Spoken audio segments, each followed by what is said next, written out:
गया खरी हो हमर यार मनावा तो एक बेर बात कर लगे। हो गया खरी हो हमर यार मनावा तो एक बेर बात कर लगे। हो गे सोना यारवा हो भरती पटनवा में आके मुलाकात कर लेगे। आगे सुना यारवा हो भरती पटनवा में आके मुलाकात कर लेगे। आगे चली जाइबौ छोड़ी के दुनिया विदाई अपने हाथ कर लेगे। आगे सुना यारवा हो भरती पटनवा में आके मुलाकात कर लेगे। आगे सुना यारवा हो भरती पटनवा में आके मुलाकात कर लेगे।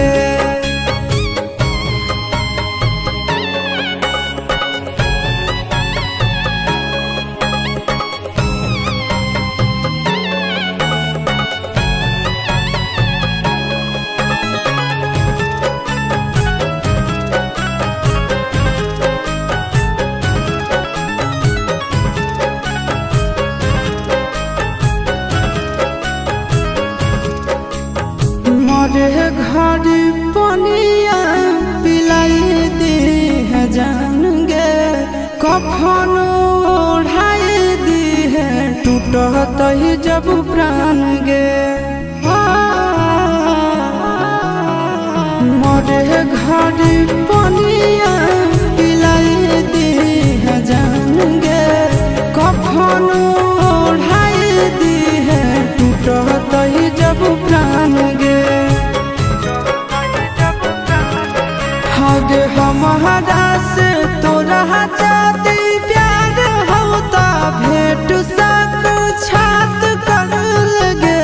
आगे सोना यारवा हो भरती पटनवा में आके मुलाकात कर लेगे।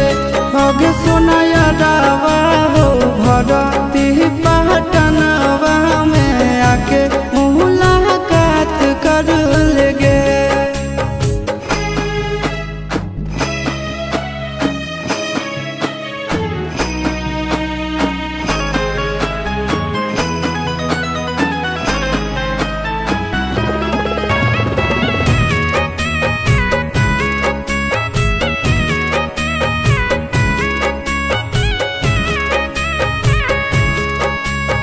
डॉक्टर जवाब दिल के बुलावा मौत के। देखी के चेहरा जानू चल जाई है लौट के। डॉक्टर जवाब दिल के बुलावा मौत के। देखी के चेहरा जानू चल जाई है लौट के। आगे अमन आलम दिला आशीष नंदन से औरी विश्वासघात कर लगे। आगे सोना यारवा हो भरती पटनवा में आके मुलाकात कर लेगे। आगे सोना यारवा हो भरती